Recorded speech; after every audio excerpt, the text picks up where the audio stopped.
You didn't think we were going to show up today, did you? Welcome to the Randy Karraker Show on STL Sports Central, where it is 10:08, and the Randy Karraker Show on STL Sports Central is presented by DraftKings, where the crown is yours. Hey, look, it's Brenden Schaeffer. What's going on? Matthew Raquet is also here.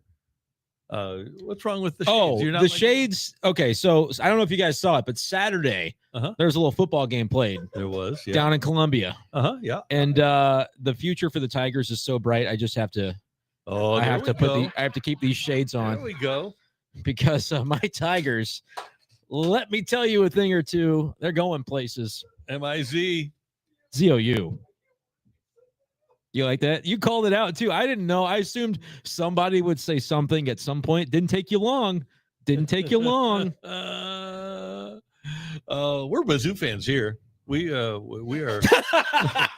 Oh, here now you stepped in it. Now you've gone. Here we go. I didn't. I'm just setting you up. No. I'm a Mizzou fan. That is accurate. So, I will wear the badge. I don't think that you have to be a Mizzou fan to recognize that it's a program that has been one of the best in the country over the last couple of years, that Eli Drinkwitz has a great program going. He didn't just have a team for a year and then all of a sudden they're going to disappear. It's a program that has a lot of talent. It's had a lot of talent over the last couple of years. It's generating more talent. And I really like the way that I think the future is bright too. I like the way that this program is set up. It's going to be a fun year. And by the way, we've got 5-star basketball prospects falling out of the sky. It's pretty good. Pretty good time. Pretty awesome. We're going to talk a little bit more about MIZ, ZOU later on. Let's talk about the Cardinals, though. They got a couple of hits, 3 hits, a couple of runs before going quiet after the 4th inning last night. And Brian Wu is really a good pitcher for the Mariners. And so the Cardinals have their hands full with every single starter that Seattle is trotting out there. Miles Michaelis was fine until the 4th, but then he walks a hitter, allows a hit, and then Graceffo comes on, and the Mariners in the 6th inning are able to get an RBI hit, a 2-run double, and then an grounder, an RBI grounder, double play grounder, and that's all the scoring. Cardinals did their scoring in the 4th on a home run by Alec Burleson, and the Mariners did their scoring in the 6th, and that was it. 4-2 game. That was it. And you would have liked when you can have a lead against a good pitcher like Brian Wu, and the Cardinals coming off that series win over the Giants. They gotten back to 500. You could talk about the wild card standings if you wanted, but it was, okay, is there a little momentum here before the end of the season? And the 6th inning just kind of happens to them. And we talked last night on the STL Sports Central post game, people kind of going, Gordon Graceffo, was that the best spot? But I kind of think, Randy, it's where the Cardinals are right now. Mm-hmm. Kyle Leahy has been pitching multiple inning stints recently and getting a couple of days off in between. So I don't know for sure that he was unavailable last night, but I think it was probably a stay away if you can, if you're Oliver Marmol. And then as I'm going to put this up later today for STLSportsCentral.com, I feel like Gordon Graceffo, that was a tailor-made spot where you say, hey, we want to find out what is this guy, because he could be part of that leverage relief crew next year. And you had Cal Raleigh, Julio Rodriguez coming up. I think they wanted to get a look at what does that look like. And it's not, the runway thing necessarily, but it's kind of a product of that's who you have available. And he's an interesting piece to kind of challenge with a spot like that. And it didn't go the Cardinals' way. To your point, though, 3 hits, 2 runs, they'd have to do more offensively if you're going to win that game. And Seattle, 17-6 since the All-Star break. That's the best record in Major League Baseball. They're only 2 games behind Houston now for the division lead, and it's not like that's an illegitimate opponent. No. We mentioned Wu. Their offense is really good, going out and getting Naylor. Suarez hasn't done a ton for them, but Naylor steps up big time for them last night. They did the right things. Jerry DiPoto, who makes a ton of trades, made the right trades this year at the deadline. Good for him. And I wouldn't be surprised if they get into the playoffs with their starting pitching, if they would do a little damage to somebody. I think that they've got a lot of talent, and they're capable of winning around in the playoffs. Yeah, and tonight's starting pitcher, the opponent, is George Kirby. Mm-hmm. He's a guy that having a little bit of a down season, 4.7 ERA. But if you get him into a playoff series, would anybody be surprised to see that stuff play up and he throws 6 or 7 scoreless and helps them win a series? They've got the pitching, and as you mentioned, they did what they had to do. I love DiPoto. I really do. Yeah, he's fun. It's kind of the antithesis of John Mozeliak in a lot of ways, which isn't to say DiPoto's great, Mo stinks. It's that Mo is like the conservative, we're going to kind of stay the course. DiPoto's like, I'll do all the trades, and probably end up about where I would have started had I done nothing. But it's a lot more interesting to just completely blow it up it's like twice a year he does it. Does it in July, does it in November, does it the next July. And, the Mariners more often than not are in the mix. And you never know when you're going to hit. They bought low on a Rosarena last year. Rosarena has not had the first year in Tampa type year he's had, but he's a good player. They've gotten really unbelievable work out of Naylor. Naylor's stolen like 15 bases for them, and he's the third slowest guy in baseball. Crazy. And then not moving Cal Raleigh, who's turned into a superstar. And they signed him like before this year. He signed in March. Yeah. Talk about a terrible time if you're him to sign a contract when you turn into the best hitter in baseball. I mean, that's unbelievable. Yeah, he and Mickey Mantle are the switch hitters to have 50 home runs in a season. Cal Raleigh and Mickey Mantle are the two guys. That's a whole list? Yeah. Wow. Yeah, and he's always been a good player, but this version of him has kind of come out of nowhere. Yeah, pretty amazing. And let's talk about Burleson, because I believe that Burleson, based on my conversations with Cardinal management, I think Burleson is very safe as a Cardinal. And I think that Brendan Donovan is pretty safe as a Cardinal. Well, I hope so. I think Gorman and Nootbaar are the left-handed hitters that have a chance, maybe both, to not be Cardinals in 2026. What would you say, though, to the devil's advocate position, which I don't hold this position, but those who would say, well, you get more for Brendan Donovan and he's closer to free agency. If you're not going to sign him, would this be the time to trade him potentially? I think logic would dictate that, but I don't think that as the Cardinals look to the future and the new front office looks to the future, I think that they want to have that rock that is Brendan Donovan. He's a pretty important guy, not only on the field, but off the field. I think he's huge. And I think, again, unless you're conceding that 3 to 5 years down the road is going to be the next time the Cardinals have a chance to put a real competitive team out there, which, by the way, they win tonight. They're back at 500 this year, the year that we're all kind of calling a bust. So I don't think they're that far away. Unless you are conceding years down the road, I feel like Brendan Donovan, I still am going to repeat, is the type of guy to build around rather than kind of cash in your chips, right? Because he's got 2 years left, and you could cash in your chips and get a younger model, try to, take a shot at 3 prospects and maybe 1 or 2 of them turn into, I don't know, Brendan Donovan. Or you could just say, yeah, we should be willing to spend a little money. It's not crazy. You're getting Michaelis off the books. You're getting some contracts off to where whatever the Donovan deal is, I don't think it ends up like any of those that we look at from the recent past and say, oh my gosh, what were they thinking? You're getting a steady presence on the field and in the clubhouse, and he's not like over the hill. He's still in his late 20s. And I think, Brendan, along with that around baseball, the upside of Nolan Gorman is perceived as being higher than any of the other guys because Gorman's hit the 27 home runs in the past, because people see the power when he hits the ball, it goes, and he has improved this year. His strikeout rate down, his walk rate is up, and I don't know if that's the guy they want to move, although I think J.J. Weatherholt would probably wind up playing the same position as him. But I would think that other teams would value the skill set of Gorman more than they would have Donovan. I don't know if that's the case. I don't know that it's not, but it takes me back to a couple of years ago when I feel like a lot of Cardinals fans were convinced that Gorman was the one that would have more value around the league then. And so when it was those Seattle pitchers, honestly, that a lot of people were looking at and saying, well, they've got so many of them. They needed a bat at the time. Surely the Cardinals could. And none of those pitchers ever got moved, and Gorman never got moved. Yeah. And so I wonder if it's like we perceive it because that raw power, but then the league can kind of look and say, well, it's been 2 years since that 27 homer season. And, Gorman, that might be his ceiling, and it's a darn good hitter, but is that worth, maybe what the Cardinals would want to give him up? That's where I wonder about that value proposition. I think the other thing in talking to people is, and we don't talk about this enough, is how hard it is to hit home runs when your home ballpark is. Oh my gosh. He'd go somewhere and he'd hit 35. Yeah. Yeah. And I think people feel like they can get that sort of that 30, 35 home run production out of a guy like Gorman if they trade for him. And the Cardinals, obviously, if they're going to make trades, whoever they trade, they need to get starting pitching back in return. And that's where it's like, I think you'll have to attach something, even if it's Gorman, even if it's Nootbaar. Maybe the only one that wouldn't be the case if it's Donovan, and you get an arm for Donovan. That's like, 3-year controllable guy. Donovan's got 2 years. Could you potentially wiggle that? Maybe.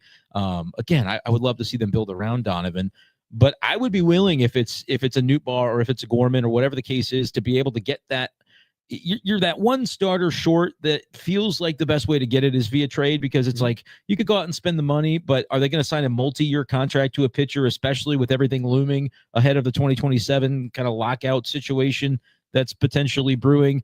I would love to see them use some of the extra pieces and parts and get a starter, even if it's not a guy that projects to be awesome. But let's trust the front office, the new guys coming in, to identify who's that guy that maybe hasn't shown it yet, but we think there's something to work with there.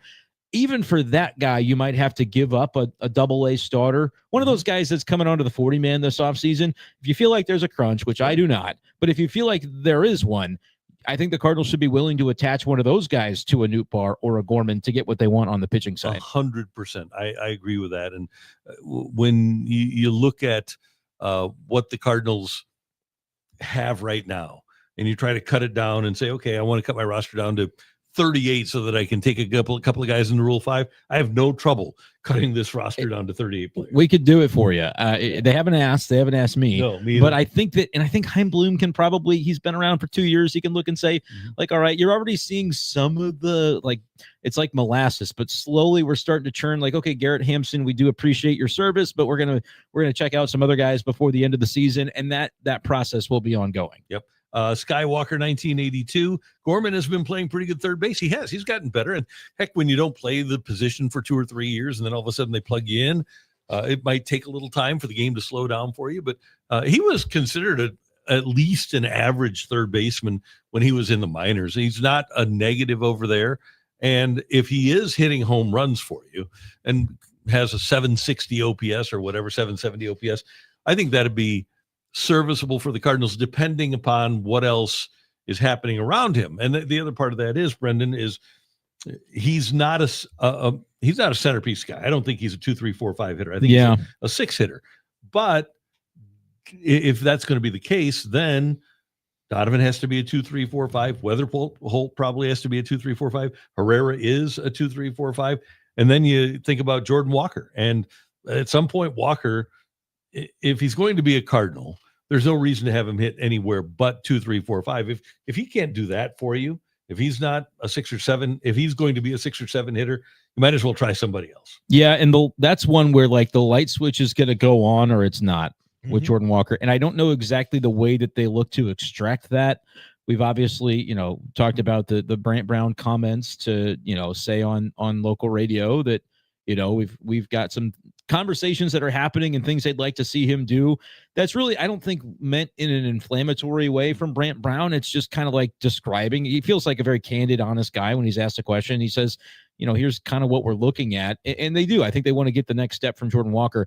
But like you said, if the next step, I don't think it's going to be that he's like a serviceable number 6 hitter in a lineup. I think he's either going to be what he's been this year, which is completely untenable, can't play him, or he puts in, he finds that recipe of my prep versus my physical skills versus, whatever that needs to look like. And it all can coalesce into him being the guy that he's supposed to be. How long and the way in which the Cardinals can devote playing time, like the resource of opportunity into next year for him, I don't know where they stand on that because there's other guys, right? They're going to give him another half a year at least. He's got a big homework project after this season. They're going to bring him back next year, and then we're going to find out. So is he right field though? He is next year, like opening day, right field. Right fielder. Center fielder is Victor Scott. Feel good about that? Victor Scott. Now, are you good with that? I'm good with that. I'm 100% good with that. Okay. Now, the thing is, if you have Gorman, Wynn, Donovan, Contreras, and you should have done this, by the way, if you were going to do it, and you're going to play J.J. Weatherholt somewhere, maybe you move him into center field. Because you got to play him somewhere. No, I know. That's why, because when you say with a little bit of conviction about Walker, I'm like, I'm down to clown. Let's see it. Yeah. But then you go, how are they? Because the other thing is, Burleson is another name in this where he's played a lot of right field in the season where Walker just has not really been performing. He could be your first baseman. You could do that. But Wilson Contreras, I don't think is going anywhere. I don't either. He's got a no trade, and he's still productive. I like Wilson Contreras. Yeah, they like him. So now it's like, okay. My thought was, and maybe this is why I bring up the name of Gorman as a possible trade. Yes, no, for sure. Because I think Herrera and Burleson are your DH left fielders. Yeah. And that almost sells Nootbaar down the river, which I think also mentally we're in a place where like it's a numbers game. I have said over and over, I don't really have a strong take on which ones stay or go. I'm just counting to 9 and I get to 11. And so you're like, wait a minute, that's not going to work. Right. You're going to do that for another year. I don't think you can. And so, I think because of the name cachet that I think Nootbaar probably still holds for a couple teams, you could see something working out there. And like we haven't even said Nolan Arenado's name. I mean, we are in for a really interesting offseason, Randy, because there are players who it's uncomfortable because we can sit here on YouTube and talk about it. But if you were to say to the Cardinals, they would never be able to say, oh yeah, that guy's an afterthought. But like, as we're doing the 2026 lineup, we're talking about guys as afterthoughts that have been anything but that. And so how you get from point A to point B to accommodate for all the plans that we think they may have is going to be fascinating to see. And they don't know what the market for Arenado is going to be. I was struck by speaking to somebody over the weekend when talking about Arenado. To move him, the word that was used was that it would take a boatload of money. And I think we can all agree that it's going to take a boatload of money that you're going to have to give up. Yeah. But is anybody going to take him, even if so he's owed, 42 over the next 2 years, right? So is anybody going to take him at, I guess you pay him $3 million a year? So the Cardinals would have to give up something like 38 or something like that. 36 million. At what point does somebody say, okay, I can get this third baseman, this league average guy for $5 million a year for the next 2 years, or I can get Nolan Arenado for $5 million a year for the next 2 years. Nolan Arenado is going to give me better defense, but most third basemen are going to give you at least that offense, if not better. I think I would be comfortable as another team projecting Arenado to perform better offensively when you get him out of the mental blockade that is Busch Stadium, because I think that is very real for him over the course of his career here, especially as the power isn't what it was. So now it's like, I've been able to be this pull happy power hitter, but even here, that doesn't work as well. And now my power isn't quite what it was consistently. I would be, and I haven't kept up with what Paul Goldschmidt is doing right now, but remember, he had started off really hot with the Yankees. I think he's fallen off a bit. Fallen off, but it looks like, he's OPS of 745 this year, which is about still 30 points higher than it was last year with the Cardinals. I think you get at least that from Arenado, almost no matter where you send him, because I'm assuming that anywhere you're sending him is a team that thinks they can win and is like making free agency moves to try to win, which is something I don't know that the Cardinals are going to be doing in 2026 in a real tangible way. I'm serious. If I'm the Dodgers and money is nothing to them, and the Cardinals will, you say $5 million a year, Cardinals pay 32, Dodgers pay 10 total. I'm absolutely in on that for Arenado because he's batting 7th for them. And there is a realm in which he perks up because of the change of scenery. I'm taking that all day over the league average guy they could sign for the same amount. All right, let me throw one other thing out there, and I want you guys to chime in on the chat, and we're going to get to the chat here in literally moments. But I like this idea, and it's actually an old Les Snead thought, but I've moved it over to baseball. And that is, he would always say, it doesn't matter if a guy, Greg Robinson, second pick in the draft, is the second pick in the draft or the last pick. He said, I look at my drafts as a portfolio. How about looking at your third base position as a portfolio? Let's assume that you have to pay Nolan Gorman $5 million over the next few years. He's making the minimum this year. So you got to pay him $2 million next year, $3 million. I'm just going to throw that number out there. Might be that number, might not be that number. So you're paying him $5 million, and then you have to pay, as you say, $32 million for Arenado. So you're paying $37 million for your third base position over the next couple of years. Nolan Gorman is playing third base for you rather than Nolan Arenado. So you've got $37 million allocated to the position. It may or may not be worthwhile, right? But I think that's a better way to look. For me, it's a better way to look at it. It's easier to swallow if I just look at it that way, because I think, at least offensively, even this year, Nolan Gorman is a better offensive performer than Arenado, and probably is going to be for the rest of Arenado's career. I think that's probably right. And when you're where you are as the Cardinals, you're not like, we need, if Arenado defense plus offense is 1% better than Gorman, and you're a team pushing for the playoffs like they were in like the 2024 Cardinals that were still like pedal to the metal, we're signing old guys to fill holes and trying to win. If you think Arenado in the aggregate offense plus defense is a little bit better than Gorman, you play him, you keep him and pay him and play him because you're trying to win. You're trying to do the best you can. I think the calculus has to be a little bit different in 2026 because while they could win 85 games and make the playoffs, you're not selling out in the same way that they didn't do it in 25. You're not selling out with free agency ads and all the other ancillary moves that you could be making to squeeze that rag and get 85 wins out of it at all costs. That's not what they're doing. And so when that's not the thinking, I would rather have somebody around who has even if it's not a strong chance for Gorman to be your third baseman in 4 or 5 years, there's at least a chance of that. There's no chance of that being true for Arenado. So find out more about those guys that you can either build around or discard when the time comes is kind of where I am on it. And there's really no good reason to think that Arenado is going to improve. So the year he finished third in the MVP had an 891 OPS. That was 2022. Then a 774 OPS.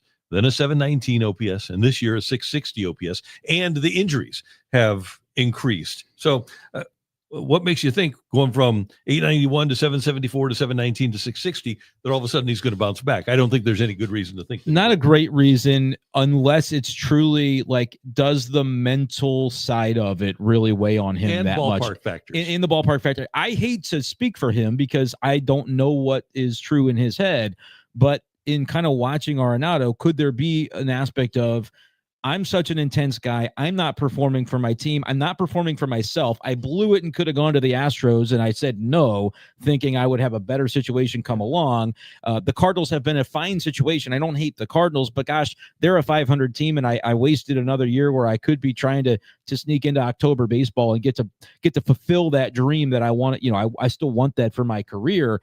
And so does like a lot of that weigh on every day of Nolan Arenado, where like, otherwise, why would he be going to Springfield, Missouri to try to come back in September for a team that's not going anywhere? Like, you could say, well, Brenden, you're just being a jerk. Like, he loves baseball and that's why he does it. And that's probably part of it. It's not probably, I think it is. I think he's thinking about 2026 and thinking, I need games under my belt in September to set myself up for 26. But I also think there's a part of it where it's like, 26 could happen anywhere. And knowing his situation, he probably knows it may not be here. But, and again, I don't know how much trade value can be built in 2 weeks, but I think he wants to show, hey, I'm healthy. I can get out there and contribute for this team or for somebody else. And if you were to give the Cardinals truth serum, they prefer that he not come back this year. That's just where I don't think that's a hot take at all. No. I mean, it makes sense. You want to find out every little bit, like, let's see the Gorman thing happen for as much of a full year as you can, because you've got Weatherholt coming. You've got this really uncomfortable spot with Brendan Donovan where he should be the franchise. But he also, his numbers tailed off a little bit because he was hurt, but he's also 2 years away from free agency. And so there's a lot of balls in the air. And I haven't mentioned the Weatherholt one when it comes to second base, third base. And Arenado, I think, is the one piece of the group where they kind of already feel like they know what they think about it. They pay him. Like, that part is a given, but it would probably be easier if he wasn't back for what they're looking to do the last 2 weeks with their lineup. All right, your chat, Steve Wright, I think you're right on here. I think the only way Arenado's spot opens up if they cut him from the roster, or, as Brenden said, I could see a team taking on an absolute minimal amount of salary just to make sure you get him on the roster. And the Doyers are a logical spot. I can't believe they didn't do it in July. Yeah. And I know maybe they thought he's not healthy and he's not. Maybe that was part of it. Maybe it was, let's try to get this right a little bit before the offseason and be able to show some proof of concept.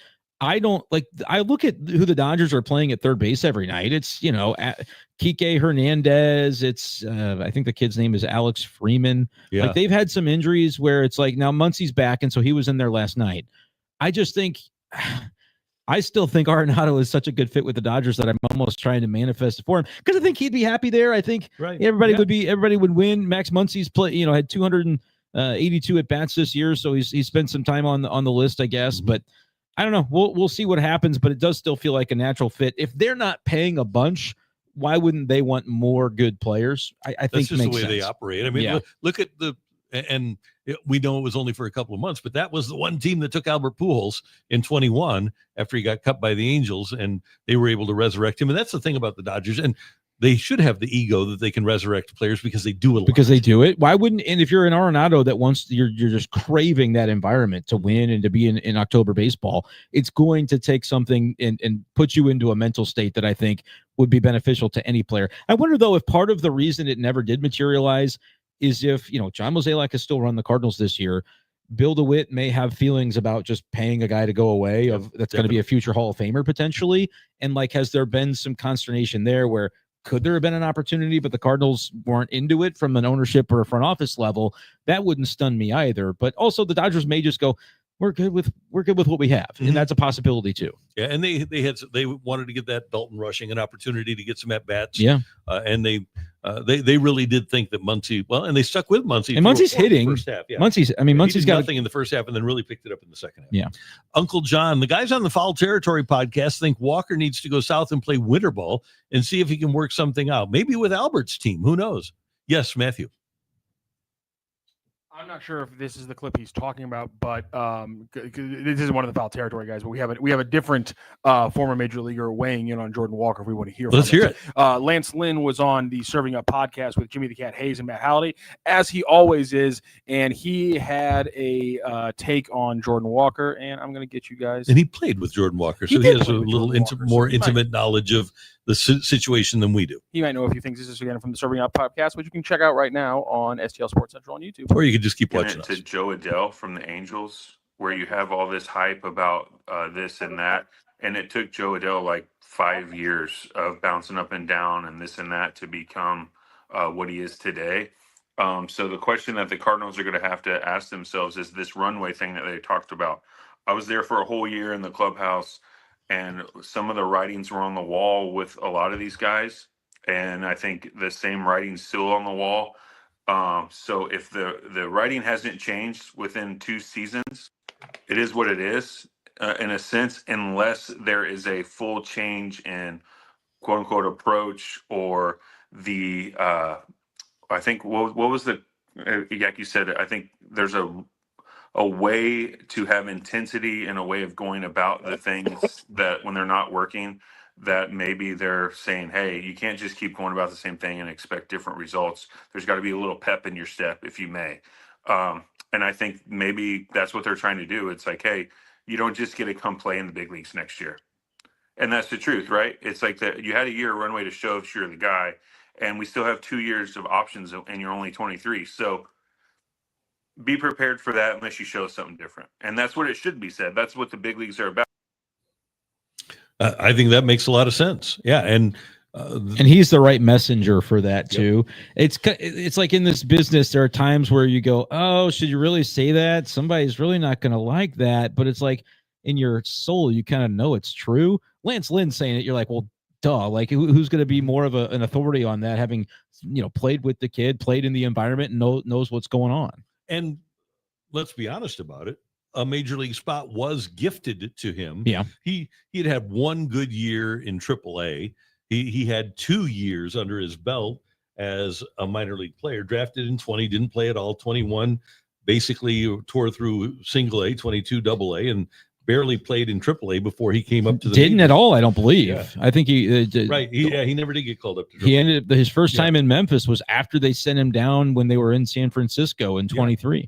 So I think that'd be great. And let him know that at the beginning of this offseason. Say, hey, we know that we rushed you. We've said publicly that we rushed you, and we're going to observe you in spring training. And if you don't prove yourself to be ready for the major leagues, we're going to let you go back down there and not be rushed anymore. Because as Lance Lynn said, they've got 2 years of options left with him, and maybe that's what he needs. But if there isn't the spark, and Brant Brown referenced that on the Gas House Gang podcast on KMOX last week too, if the spark isn't there, maybe it never will be, but you need to find every way that you can to push the buttons to get it going. I think Joe Adell is a really good example that Lance Lynn brought up, because if you look at his numbers, he was 21 with the Angels back in that COVID year of 2020. He had a 478 OPS, and then he went 703, 637, 706, 682.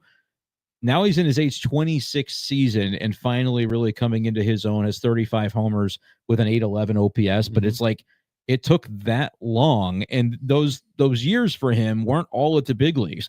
He only got 62 plate appearances at the big league level in 2023.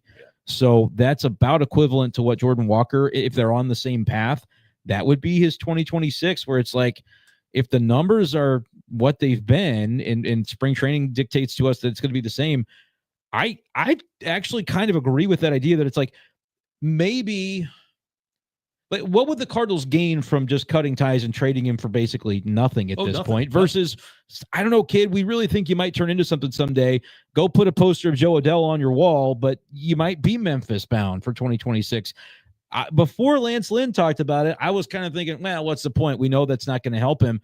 But I think Joe Adell is the perfect comp, because if it happened with him where he was dreadful, striking out a bunch. The power that was supposed to be there wasn't there for him. He had almost a full season. I want to make sure he wasn't just injured or something in 2023. But that's the comp that, and like, I play a lot of fantasy baseball, so that's a name, Joe Adell, that I was familiar with when it was mentioned there. 2023, I mean, he had 328 plate appearances in AAA that year, did Joe Adell, and only 62 in the big league. So he spent the majority of the season in AAA in the exact same year of the timeline, if not maybe 1 year off, that Jordan Walker is experiencing and could potentially experience next year. I hope that the offseason is great for Jordan Walker, because I think, like you said, Randy, if the light switch goes on, he's batting in the middle of your order like he was always destined to. And if it doesn't, if you do have option years, why take...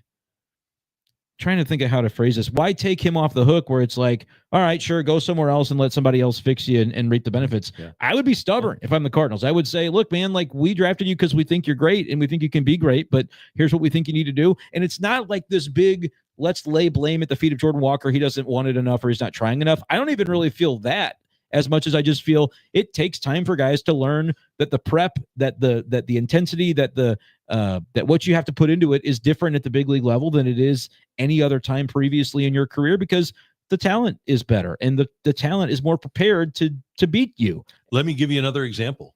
JD Martinez in his age 23 season with Houston has a 742 OPS. Then he drops to 685. Then he drops to 650. And the Astros released JD Martinez. Yeah. Detroit picks him up. And here are his OPSs with the Tigers. 912, 879, 908.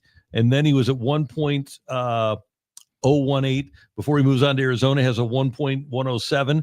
And then the next full year in Boston, a 1.031, 939. He turned into a monster after he was released by Houston. Yeah, so that's the motivator, right? Do you think that's the motivator and JD Martinez changed what he did, or do you think he changed? He had to have changed. But he listened to people too. I think that was one of the things that. And so if I'm the Cardinals, I say, I will not let you become, I'm not holding you hostage, but what I am going to do is try to give our organization the time to get that out of you rather than let you go do it for the Detroit Tigers. If I'm the Cardinals, I don't really owe Jordan Walker the courtesy of letting him go somewhere else to find coaches that he can vibe with better. Like, I'm not saying he doesn't vibe well with the Cardinals coaches. I hate to speculate on the reason it's not working out, but the numbers are the numbers. And so it is a bottom line business at a certain point, but the Cardinals don't owe to Jordan Walker to free him to go, find the situation that's going to wake him up if he happens to be asleep. I don't know that he is, but I know the numbers need to improve for him to be able to get to where they believe he can go. That should happen with the St. Louis Cardinals, in my opinion. Like, I would be so stubborn about it. I was talking to Mark McGuire. He was here for the Cardinal Hall of Fame thing, and he's a consultant with the A's now. No wonder the A's are hitting the hell out of the ball as love that. Yeah. But that Kurtz kid is unbelievable. He's insane. Yeah. And Mark said the same thing. He said, you just never know when the light is going to go on with a lot of guys. And he also pointed out, he said, I had to completely change what I did. I had 175 home runs in the majors and had to tear down what I was doing and completely start over again. Obviously, Jordan Walker doesn't have that kind of resume, but sometimes you need to do that. Sometimes you need to tear it down and build it back up so that you can be what you're capable of being. And the worst part of this is like the speculation game of like, well, what is it that's happening or isn't happening that is not clicking for him? Is it simply like, I heard Brad Thompson say this on another station in town, Randy, but he said, until you are seeing what the work looks like at that level from someone else, you might think you're working hard. Yeah, But right. and I thought, man, that is so interesting because it's not, I don't like this blame game where we're like, oh, Jordan Walker doesn't want it bad enough, because like we don't really know. It's uncomfortable to make that type of accusation, and you know that people are not going to take kindly to that. But if there's this element of like, it just takes a different gear that until you see it in action, it's hard to even know that it's out there. That's just maturation that anyone would go through in their career, baseball or otherwise. And otherwise is a great point, because how many athletes have we seen that have had it come to them so easy because they're so gifted and they never really had to work hard? And then that happened with JD Drew. JD Drew, when he got here, he never had to work hard. He never picked up a bat till he was 14. He goes to college at 17. He's the best college player that any scout had ever seen. Then he gets here after succeeding in the minors and had never had to work hard until he got to the major leagues. That's a hard thing to grasp for a lot of people, that they just can't do what they've done in the past once they get to the big leagues and then succeed. And it would probably be a hard thing to grasp for a guy that's gone to 2-3 years of college before going through all that. Jordan Walker comes to the Cardinals to become a pro at 18, right, out of high school. And so I think there's a combination that is felt by the Cardinals. I don't know this to be sure, but I've had conversations about other players that feel like it may be a similar trajectory with Walker, where it's like, yes, he's 23 and that's a very young age, but also here's the significant amount of opportunity at the big league level that he's had. And so there's some guys that would, commit federal crimes just to be given those 100 plate appearances at the big league level to show that I can do this for a decade. And like Jordan Walker has been given a lot more than that. And the numbers don't necessarily dictate that it should happen again in 26.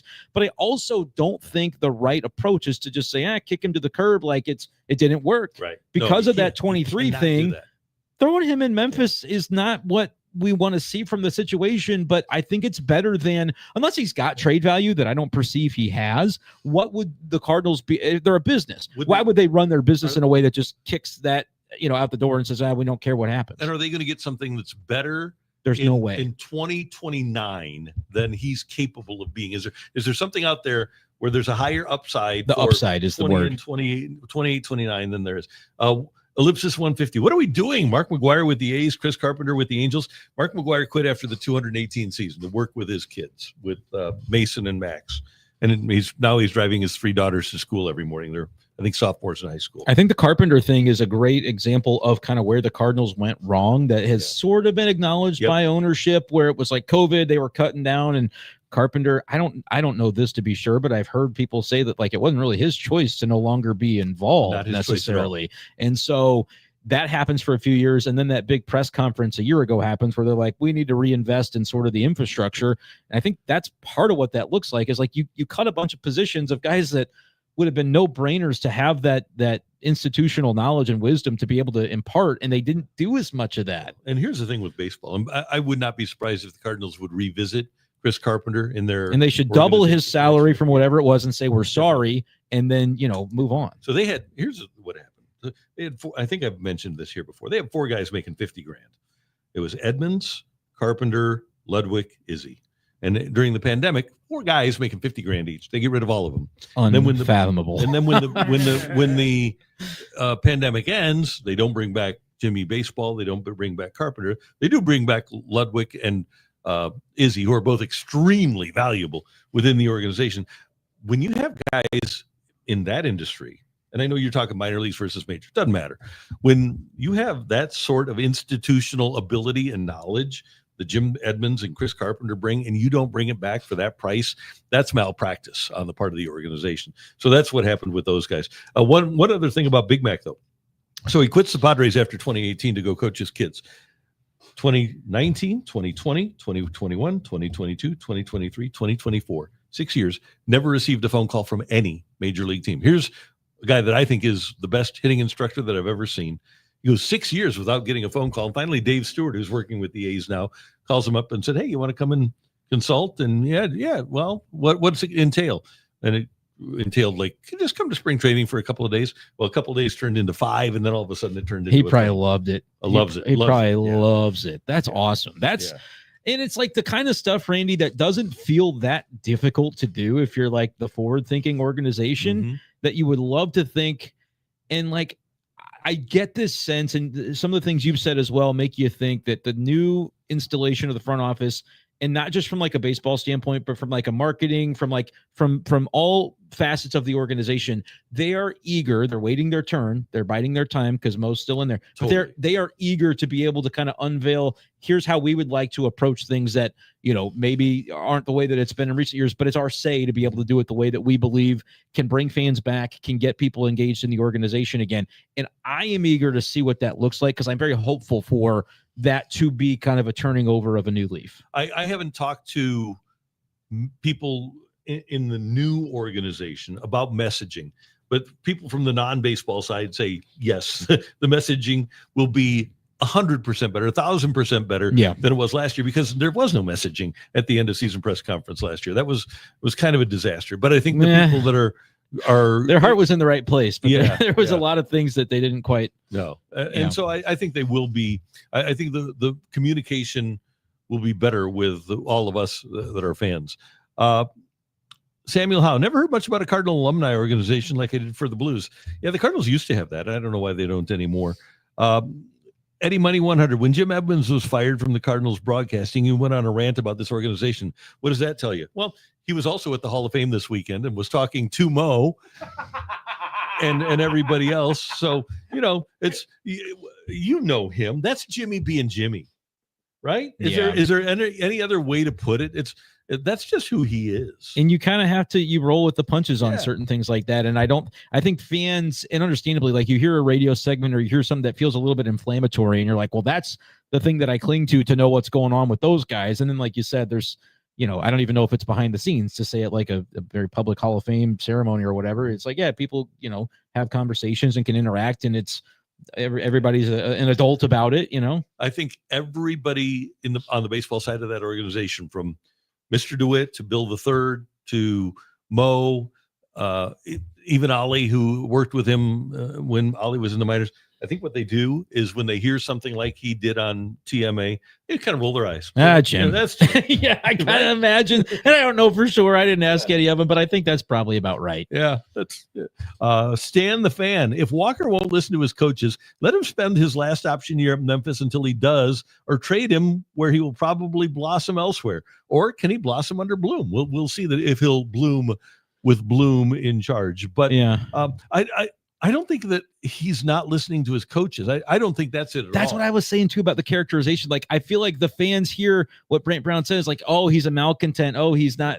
He said we talk all the time. He said we have lengthy conversations. Yeah, it's such a fine line where it's perception, right? It's like the Rorschach test where people see the blob of ink and you see one thing, but it's really something completely different when the next person looks at it. I feel like that's what we're getting with this Jordan Walker thing. Is it maybe natural for a 23-year-old who never played college baseball, who never really needed those lengthy heart-to-hearts with the coaching staff in the minors because he was just that freaking good? Like, this is happening, and it's been a couple of years now, and so you'd like to think that they could speed this along, but like it probably is a process, and I think growth isn't always linear, right? You have to sometimes go down to go back up, and my belief is that folks like Brent Brown, Ollie Marmol, I think they have the right coaching staff at the major league. I really do. Cardinals fans are going to hear that and go, you got to be crazy. I really have heard enough from these guys to believe they have the right people in charge.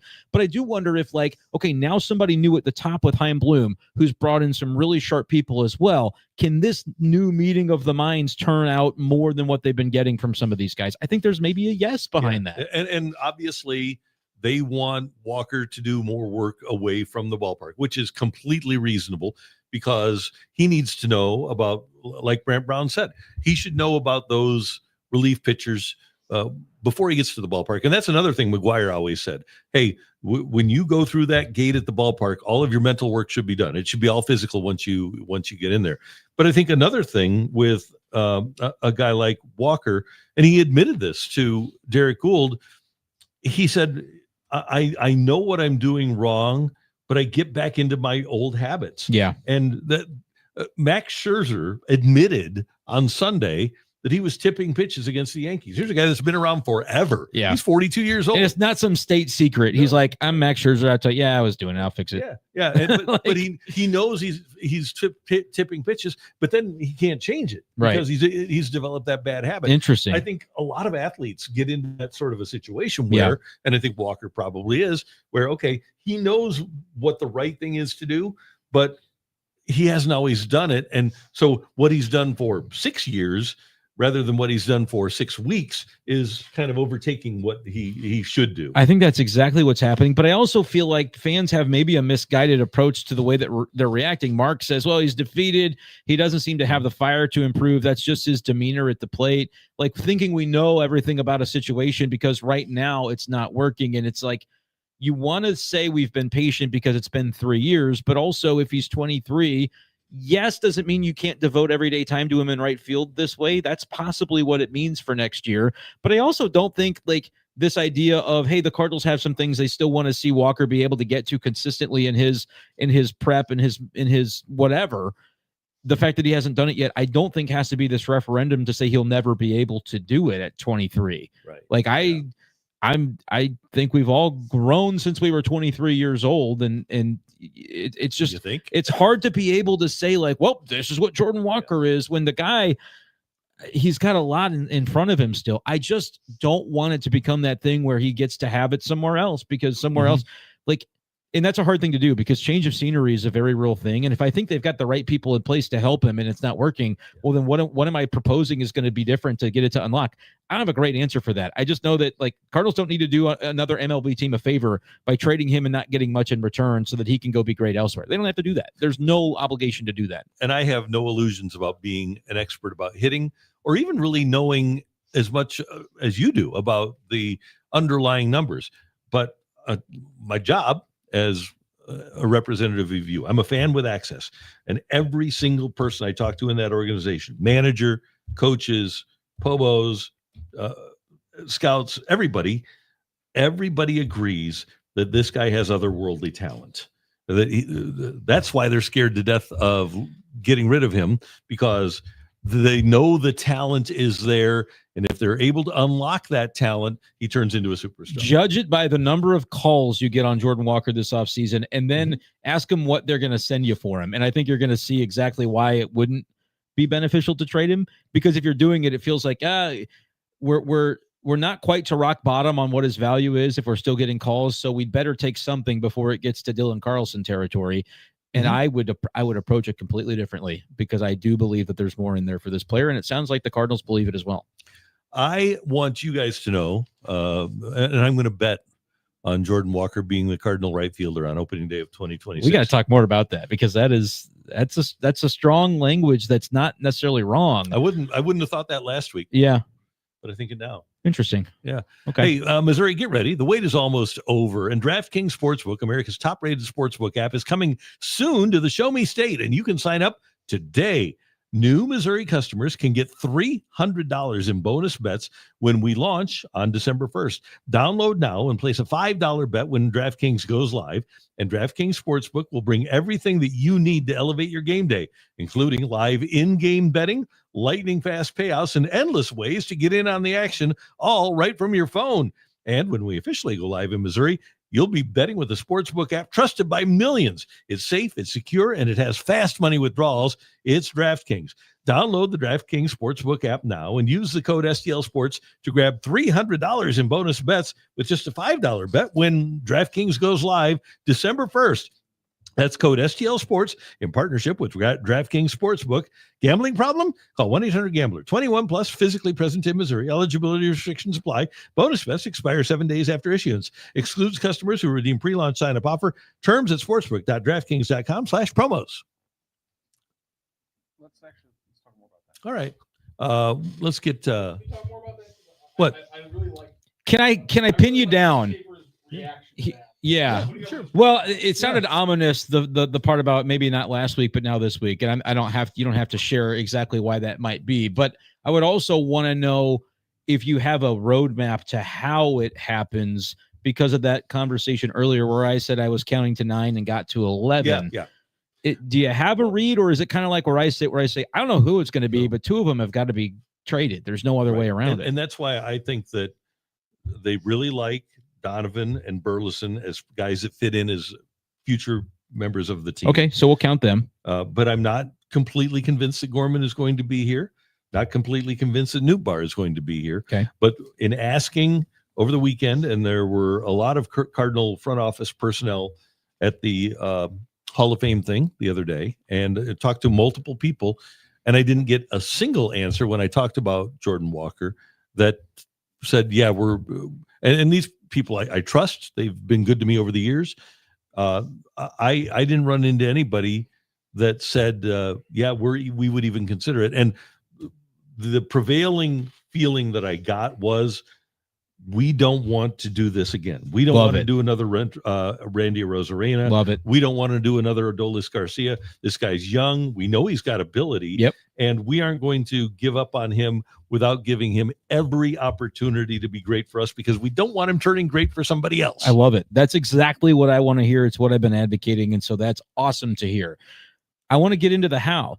All right, I've written down DH and then 2 through 9. Okay. For catcher, I've got Pajes, Pozo, Crooks, Bernal. I don't really care. My question for you is, do I include Herrera there, or are we done with that? I think we're done with Herrera as a catcher. I think he's I agree. either a DH or an outfielder. Okay, so first baseman, let's just say like on a primary day, because there's going to be some blending. Is it Contreras expectations? Contreras. Yep. Okay. Shortstop, we're going to start with the easier ones. Yeah, good. Mason Wynn. Yep. Is the next easiest one as simple as it's Brendan Donovan? They're not moving him? I believe so. Yes. Second base? Yep. And I don't think they want him playing a lot of outfield. Is that is very probably safe. right Yeah, too? Yeah, they want him because he's a really good second baseman. They love that keystone combo of Wynn and Donovan turning double plays. If you believe that you should try to start to win by being strong defensively up the middle, they think Donovan is very solid. And so let's continue with that. Is the next easiest to place positionally? I'm not saying the next most likely to play every day, but is it Victor Scott in center field? I'm going to get to Herrera because I just don't know where to put him. I know he's going to be there though. And Yeah. same thing with Burleson. That's what's tricky. Yeah. I think that Scott, first of all, I'll say yes, but he's going to have to show more, and I think he's going to have a good offseason. I agree. I think that there will be, and I don't know who it will be, but I think there will be competition for Scott next year in spring training. Now, what that looks like. yeah, I don't know what that would look like, and because I don't know that they have another guy, but they don't have the right-handed complement either to like challenge for at least some platoon stuff, you know, right. Which could be, and I don't know who's out there that you would potentially sign, or maybe you make a trade. We don't know someone's available because they're under contract, but they make a move. So I'm with you on that. So after that, I feel like the names that we have to tackle are Herrera and Burleson. Yep. Is it as simple as splitting left field and DH? That's what I would do. That seems logical to me. They love Herrera, and he's too good of an athlete to just be a DH. Yeah. And I don't think they want either of those guys just to be sitting on the bench unless they're hitting. I think they want both of them to get out and play the field now and then. So that seems to be the logical one for me. And maybe that comes down to who's pitching for you and who's in the lineup for the opposition that day. And so what I've done is I've kind of said, Burley will be the left field, but Herrera's going to play some left. And on those days, maybe Contreras is DHing and Burley moves to first. Sure. And so you can do a little bit of a do-si-do with that. Yeah. The one position I've got written nothing next to is number 5, which is third base. And we've got Arenado, Gorman, and I feel like Weatherholt has to be to talk about. Yeah. And so is the easiest thing Weatherholt's there, and Arenado and Gorman, along with Nootbaar, are the 3 traded players potentially? Is that the characterization that we can? Don't completely dismiss the possibility of J.J. Weatherholt moving all around the infield as a rookie, playing second, playing third, playing short. Playing the Sajaci role from present day, but maybe more frequency, like more of a desire to get him in there regularly. And then if he forces your hand and you have to get him in there every day at a position, that's great. But I would not completely dismiss the idea of him being a super sub in his first couple of months in the major. Do you think the Cardinals want to throw that at him in addition to taking on like first time in the big leagues, the notion of moving around? This is why he's moved around. Yeah, because they think he can handle it, and they're prepping him for the possibility of doing that. That's why he's playing third base there. He's played mostly second. His best position is shortstop, according to them. And but I think that what you see at Memphis this year is probably going to be the way. Not probably, it has a chance to be the way he starts his major league career. Interesting. So maybe not a one spot for him every day, but the ability to move around. So I guess what that would open the door for is the possibility to have a third baseman like Arenado Gorman still around, and Weatherholt is subbing for one guy every day, playing a bunch, which would mean one fewer trade that you'd have to make, where that still leaves them. And like you could shuffle some different things with your outfield if it changed, because, okay, if something happened unexpectedly, maybe a Burley's playing more infield, whatever the case. I don't think like a Herrera would be a conversation for third base. That would be a surprise. So. Donovan, not even him for third base much either. He could, but they've never seemed keen on it, in my opinion. And I think it's because they like him at second. Right. And they like him at second more than they like Gorman at second. Yeah. And they like him at second more than Donny. Liking him at second more than they like him in left field too. Yep, that's the other part. And part of that too this year, I think, was injury, because he was just not staying healthy, and that was putting more on his plate. So I guess even if we're gonna give you, all right, Weatherholt can move around, we could shove Gorman at third base if they don't move him, or Arenado. You're still looking at Nootbaar certainly being one that you're circling, going, I think so. I don't know what happens there, and then one of the third basemen if it's Arenado or Gorman. And it's interesting because the Cardinals really. They had their heart set on that Houston trade, and it would have made everything so much easier. It would have made everything so much easier, and Arenado would be happier. Yeah, I mean, he would be. And I don't. I've never talked to him about it, but it is interesting organizationally how much easier it would have been, and all we have to do is use our brains. How much easier it would have been for them to move Arenado from an on-field standpoint, from a payroll standpoint, every angle that you look at it from, it would have been an easier year for the Cardinals to do what they were trying to do if he would have accepted the trade to Houston. Yeah, because Gorman doesn't have to take so long to be getting opportunities at the beginning of the year when they're pumping Burleson. Burleson doesn't have the stint where, shortly thereafter where he's not getting to play at all. He comes into his own quicker. Potentially Gorman potentially does the same. There's not this, and like they've sold it at times as it's beneficial to Walker to take a day, work with Brandt for the next day, take a day. And maybe that's true, but he could also be out there playing and you wouldn't have to think about, and now there's no crunch. Like there shouldn't be anyway, because half the team's on the injured list, but it would have been such a vastly, I don't know if they'd win more games. I have to be clear about that. I think they would have won fewer games potentially, but I don't know that to be sure. And it would have cleared the deck in a more meaningful way for the rotation they were putting together for the position players. It really would have. Mason Windu, JJ can't win Rookie of the Year if he's playing all over the field. I think he can. I don't agree with that. Of all, but I don't think the Cardinals' main priority is to have JJ Weatherholt win Rookie of the Year. It's worth it though. I mean, that's a draft pick. That's a meaningful draft pick as long as he's up at the beginning. Yeah, if he does win Rookie of the Year, great. But if all of the offensive numbers, if he's leading rookies in OPS and batting average and hits, that'll be what carries it. Yeah, it doesn't matter where he plays. It's he can still win Rookie of the Year if he's playing all over the field. Okay, so here's what we're looking at for next year. Thank you, Matthew. Pages, Crooks, Pozo, and Pozo. I'll throw Bernal in there too. I think Bernal spends next year triple. Probably so. But he's more highly regarded within and outside the organization now than Crooks is. He's a higher. Crooks isn't even. He's not a top 100 prospect anymore. Bernal and is it Ramirez? Raniel Ramirez? Yeah, that's like both of those guys are top 100 prospects now. Rodriguez, yeah. Something like that. Yeah, Rodriguez.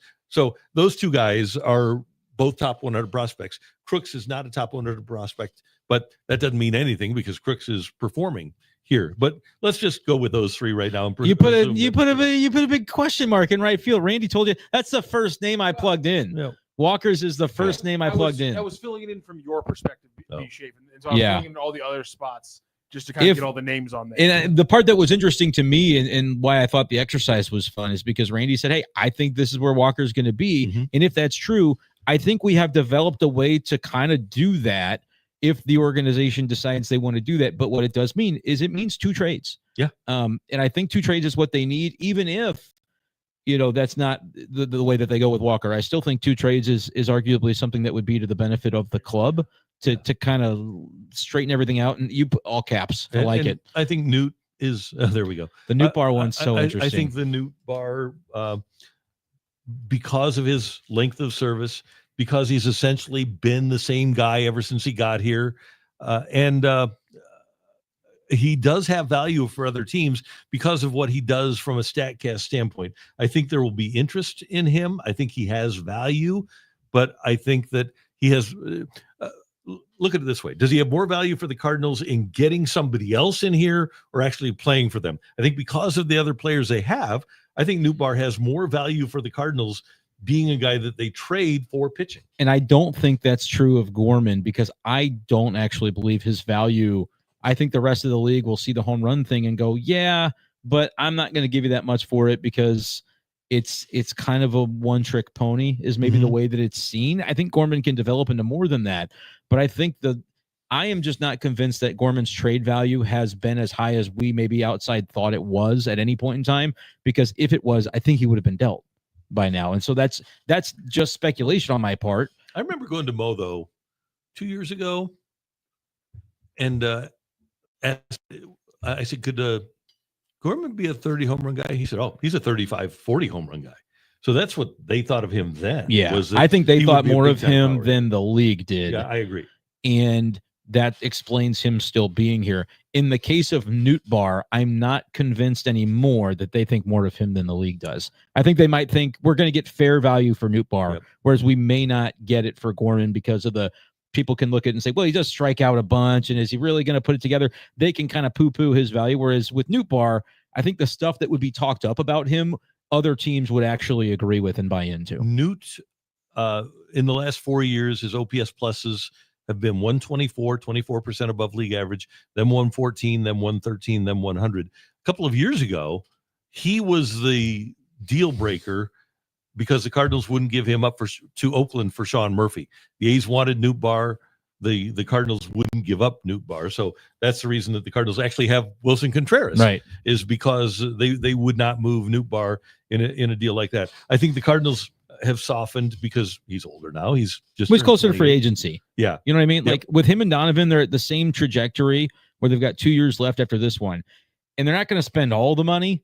And of the two, the one that this year I think has shown, I know they've both been injured, but the one that has shown that you'd be more inclined to buck up and pay the extension and lock him in of the two, I think would have to be Brenden Donovan. And so I agree.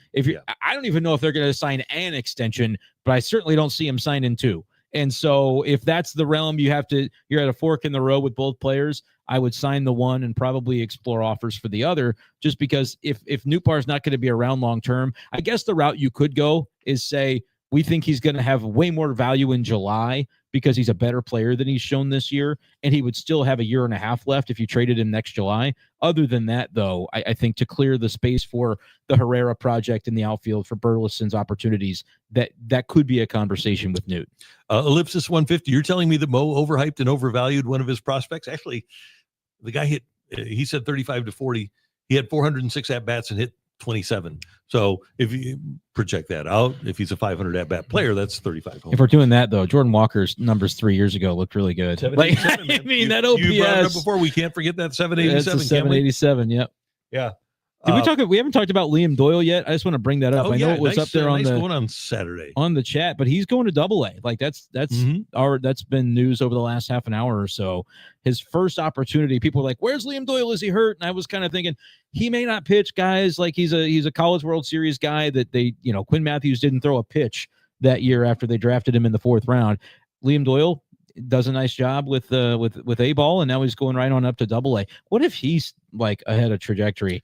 Well, if he's a fast mover, that changes things. I think that he'll be a fast track guy. I would not be surprised to see him here in St. Louis at some point next season. Yeah, maybe later in the year. But again, he's got to prove that and continue to perform at the levels they throw him into. But I'm not saying he's Paul Skeens, but Paul Skeens was very clearly after throwing 6 innings in the minors the year before that, the next year they brought him to AAA, and it was like, what is he doing here? And forever, the Indianapolis Indians will have a monthly Paul Skeens giveaway as a result of the 3 weeks that he spent there. And why wouldn't you? But that's, I'm not saying that Liam Doyle is that, but I'm not saying that we know enough to know that he can't move in a somewhat similar trajectory to get to the big leagues. By the way, speaking of him and the draft, not only are the Cardinals very excited, as they should be, about Liam Doyle, but they're very excited about the other Tennessee pitcher that they took, and his name is Tanner Franklin. Yeah, and he's not going to be on that trajectory, that fast pace that Liam Doyle is on, but they think they really got something in Tanner Franklin. So that's just another name to keep an eye on and keep an ear on. He was at Tennessee, and so one thing I was told is that if he would not have been at Tennessee, if he would have been at another school, because Tennessee had such great pitching, really good depth. Yeah. If he would have gotten more of an opportunity to pitch, that he would have probably been a first-round pick rather than a second-round pick. And then the Cardinals get him, and they say, "Yeah, he's got that sort of ability." And he could be. I mean, he could be a starter for. He was a reliever, right? Like, yeah, but they're going to try him as a starter. That would be so savvy. You go, all right, here's this guy who, we know a lot of times we think of those guys that are relievers just because they're a failed starter, right? That's the sort of old mentality. But on that particular roster, he just wasn't one of their top. You don't need 5 in a college rotation. You play a weekend series. Yeah. And so, you approach it a little bit differently. He had good strikeout ratios, the raw ability to identify and say, we'll spend a second rounder on this kid because we think we could find a guy that, if he had stayed in college another year or whatever the case would be, he might be a first rounder because he showed in a rotation what he could do. I like that philosophy. I don't know if that's a change from the Cardinals or if that's something they would have done 2 years ago. I'm not sure the answer to that, but I like that they did it this year. Remember, Joe Kelly was a closer in college, and they ran him through the minors. And they tried to make, they did try him as a starter for a good little length of time. Yeah. So it makes sense to me, unless you draft a guy that you say, okay, he's going to be my closer of the future. Which is hard to do. Yeah. If he's done both, you start him, because the other thing you do is you get a chance. He gets a chance to work on all of his pitches as a starting pitcher, rather than just coming on in an 8th or 9th inning. He gets a chance to work on what he needs to work on to be at his best as a major leaguer. Totally agree. So Liam Doyle promoted to AA Springfield for the playoffs. That's good, because they've moved a few of their AA guys up because of the injuries to AAA. So an opening in Springfield. I wonder if he'll start for them, or if because they think that he can be a bullpen guy too. Yeah, and I would love to see Liam Doyle stick as a starter. I think is what you spend that draft capital on to have him become. But right now, it's really just about kind of getting that work in and seeing what it looks like against AA level hitters, because again, he's going to pitch a couple innings at most, I would think. So whether it's to begin the game or not, I wouldn't read too much into that for this year. And I think one of the other things that we have to keep in mind, and this is why next year might not be great, is because the Cardinals are going to have to find pitching. And we heard yesterday that several teams, both the Giants and the Braves, have interest in Sonny Gray. Michaelis is not going to be here. And so you got to find starting pitching somewhere, and it might be 6-year minor league free agents. But those guys are just going to be holding the fort for people like Quinn Matthews, like Liam Doyle, like Tanner Franklin, like Motts. There's a group of young starting pitching that's on the way, but it's marinating at the minor league level. So next year could be rugged, because if you don't have Gray, you'll have McGreevy, you'll have Liberatore. That'll probably be your top 2. If you don't have Sonny Gray next year, could you see that being the case? Yeah, and I guess Palante remains a starter, right? And they would have to. I mean, he'd have to waive his no trade clause. But I didn't get the sense with Sonny Gray coming into this year that it was like I would never waive it. It was like, I just got here. Can we explore? Let's see this through a little bit longer. And what could be better for him than going to San Francisco where it's never hot? It's not even in a joking way. I think that's real. No, it's real. I think that's absolutely. He's not going to work up those ridiculous sweats, and he's not. Also, the body doesn't wear down as much. He's 190 pounds. I can see that. Yeah, and the in the heat in St. Louis, the body wears down, and I think that's one of the reasons that he struggles here and would be really solid, kind of like he was in Oakland, in a place like San Francisco. He would be great there. He would do really well. That ballpark too. And now if you're the Cardinals, you're like, well, what's our benefit to doing it? He hasn't had a great season. He probably has some trade value, but the money is significant for that last year of the contract. And so you probably have to eat a decent chunk of the money, but you could eat some money and get a piece, I think, for Sonny Gray if he were willing to explore that. And I think it's also probably the right thing, again, because you're in a situation for 26 where you just probably aren't going to be able to get over the hump without significant additions. I don't think they're going to make them yet. And so what happens, yes, it could be a little bit rugged, but can you throw a couple of bargain bin type of starters at the mix by the time you get to February? And then, like, if those AA starters are ripping up AAA, you're not as, you've got probably some opportunities as the year goes along to get a look at several of those guys if any of them show that they're ready. Yeah. By the way, the Giants, I think Robbie Ray comes off the books either this year or next, and he's making big money. Let's see. Actually, yeah, he's due $25 million next year, and then he's off the books after next year. Gray is due $35 next year. I don't know if the Giants would take all of the money, but I don't think it would. I think the Cardinals would have to pay it down, but it would be it would be a different calculation than with Arenado. With Arenado, we're talking like it's going to be mostly the Cardinals to bear the brunt there. Right. I don't know if that would be the case with Sonny. I think it would be a lot more of either an even split or a team taking on more of it than the Cardinals would.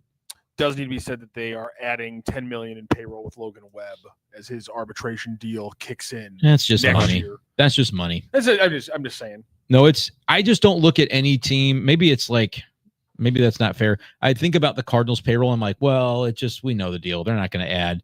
They could if they wanted to, but I don't think they're ready to yet.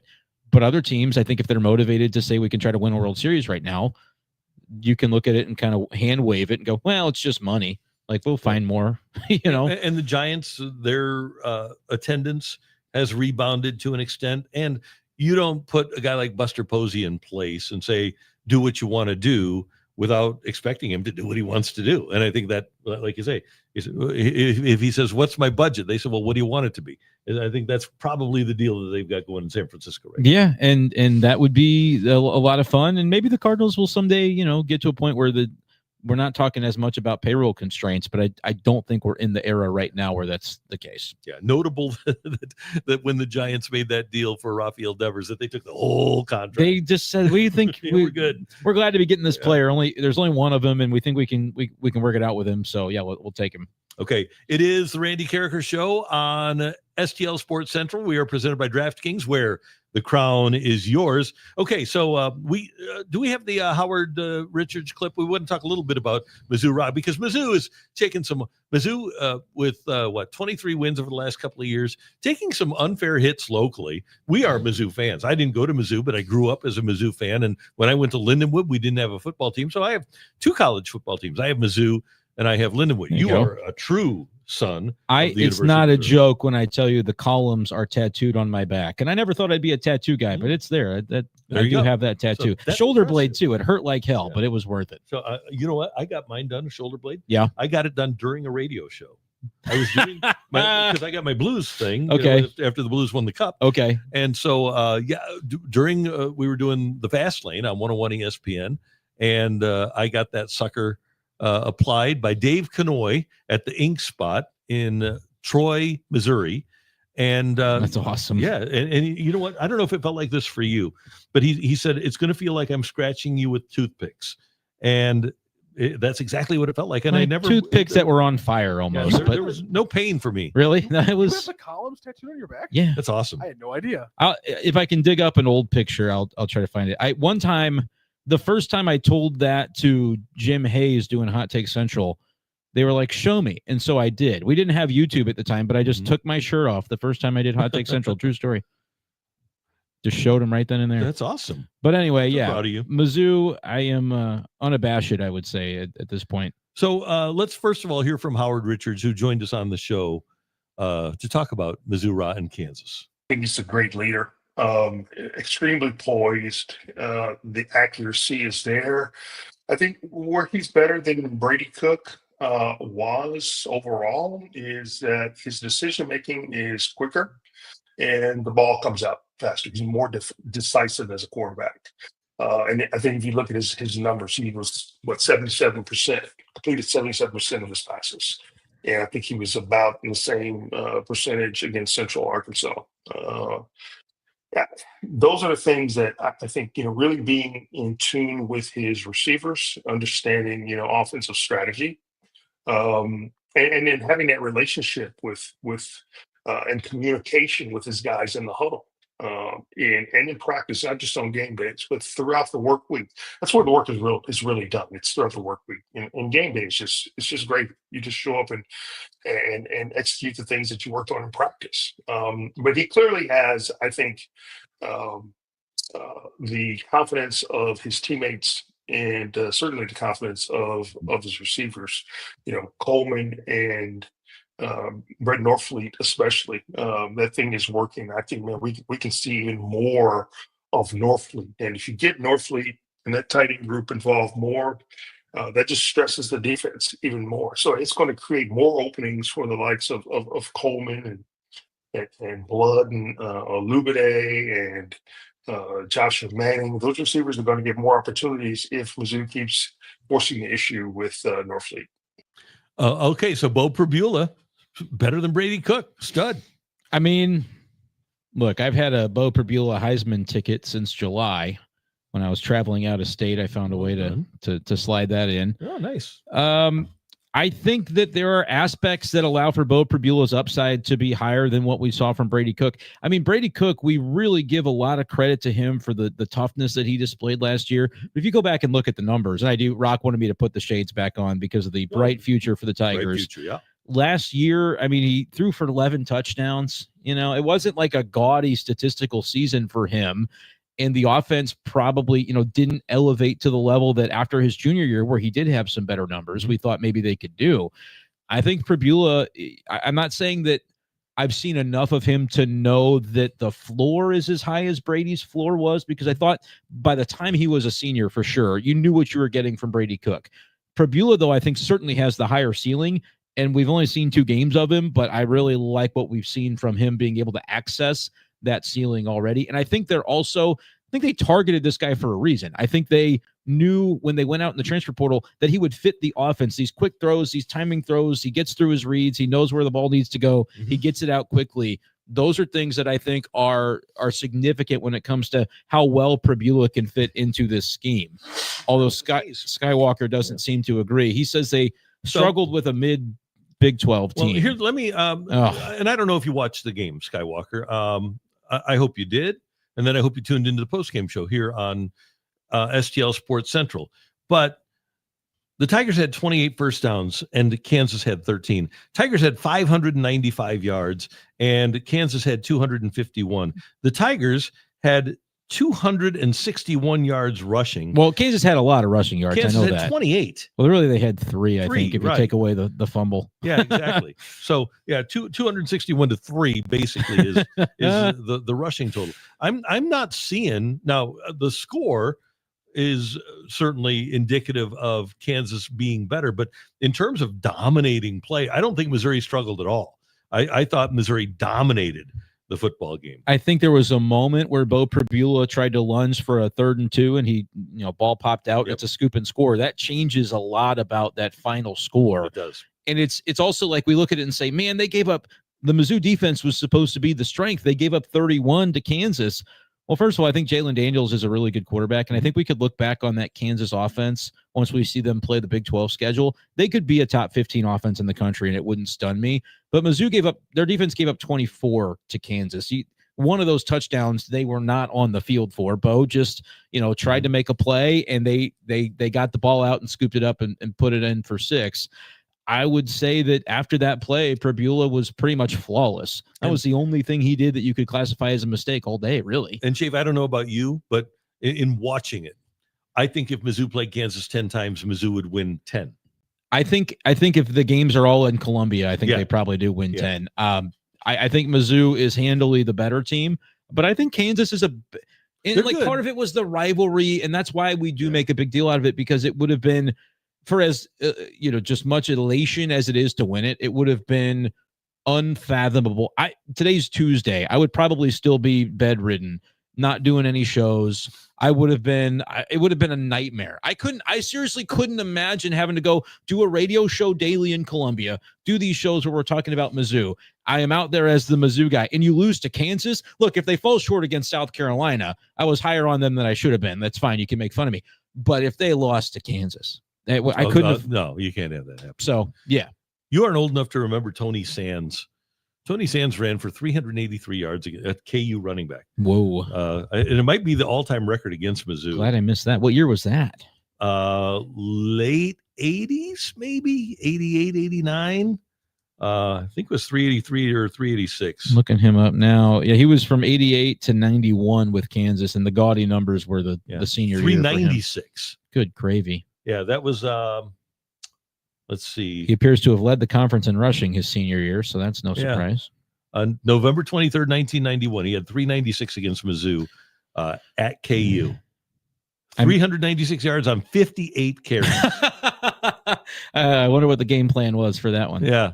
So they knew that they could run on the. Glad I missed it. Glad I wasn't here for that one. That was a bad day. I think I was alive for Tyus Edney, but too young to know. Yeah, thank goodness. Yeah, no kidding. Yeah, that was I've been through my fair share of traumas, but the 90s were tough, from what I have been told. Yeah, so thank goodness for Gary Pinkel.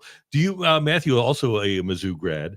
Do you share the same emotional roller coaster with that Brenden Schaeffer has? Yes. Yes. So if Mizzou would have lost on Saturday, what would happen? Okay. Yeah, it would have been a rough spot. Jimmy the Cat Hayes on Hot Take Central says that we're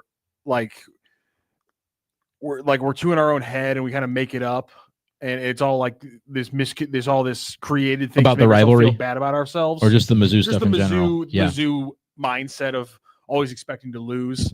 But there's a real thing I think in there, and I think I've moved past that because I have so much confidence, and I had that same confidence in Gary Pinkel. I'll give you my Gary Pinkel comp in a moment. But I have that confidence in Eli Drinkwitz now. I didn't always have that confidence in Drink, but as a CEO, somebody who lets his coaches do the job, somebody who is he seems to have college football figured out where a lot of guys don't. They're still trying to coach as head coaches, and that's just not the job anymore. It's a CEO job, and he does a really good job of that. With Gary Pinkel, and I'll start with this. I think Gary Pinkel, under the circumstances, because we didn't have NIL, you weren't allowed to legally pay players. I think Gary Pinkel absolutely maxed out the program. I think he did the most with the program that could possibly be done. Mm-hmm. Here's what I think of Gary Pinkel. I think that if Gary would have been the head coach at Alabama, he would have done there what Nick Saban did there. And if Nick Saban would have been the head coach at Mizzou, he would have done what Gary Pinkel did at the University of Missouri. I think that, and obviously both from the same school, they were teammates in college, and they have a lot of the same philosophies born of Don James. But I really think that Gary Pinkel was that good as a coach. And how many guys did Nick Saban max out that never turned great in the NFL because they were coached as well as they could possibly be coached in college? And I think Gary would have done that at Alabama too. I think that's probably pretty accurate, and people will hear that and have like a connotation to that take that isn't there. But I think it's very reasonable to understand what the resources and limitations differential are between Alabama and Missouri at that time. It's a different situation now, which is why Eli Drinkwitz is tapping into and able to access the sort of leveling of that playing field. Yeah. Somebody's knocking on the door. Or do you want us to wrap up? You don't want to do you want to do radio show anymore? All right. We love Graham. Graham said, I prefer talking October ball with the boys, but I'm glad it isn't a total doom fest here right now. No, we're talking about Mizzou. We're excited. And bring these shades back next Tuesday. Would we love to be talking about the possibility of October ball? Yes. But you know what? I'm happy. I'm not happy that they're 500, but if you would have told me at the beginning of the year that they're 500, I would have been happy. So would I prefer to be playing October ball? Yes. But is it realistic now? No. So I'm happy with where the Cardinals are under their current circumstances. I think that's fair. And again, like people, the way we talk about the Cardinals, sometimes it's this notion that like they're this doomed team that's going to lose. What are they at right now? 70, 73 and 73? I can't remember the exact record, 500. But they went 71 and 91 2 years ago. And like we've got 3 weeks of season left, and they are already going to have surpassed that, Yeah. So it's not as bad as it feels, but it feels truly like they're a long way away. I don't think they are if this offseason is targeted. And Randy, we talked a lot today. I enjoyed that, being able to ask you about, okay, you want Jordan Walker. That's your prediction. How do you fit it? I think it's doable, but there's going to be some work that's got to be put in by him as well to be able to justify it. And I think that they I think with Brant Brown, and I think with the people that are into the organization now and the people that they will bring into the organization, I think he's going to have his best opportunity to succeed. Great job. Always good to be with you on a Taco Tuesday. Look at that, the left-handed handshake. Love it. My guy. There we go. Yeah, thank you. Thank you, Matthew. Thank you, Wilson, for getting us on the air. Thank you for being a part of the show. Thanks to our friends at DraftKings. Don't forget, December 1st is when it all starts with DraftKings, where the crown is yours. We've got pregame before the Cardinals and Mariners today on STL Sports Central. That would be Sports Central 365. And then after the game, the late post game as well. And we will see you tomorrow morning sometime after 10 o'clock on the Randy Karraker Show. See you then.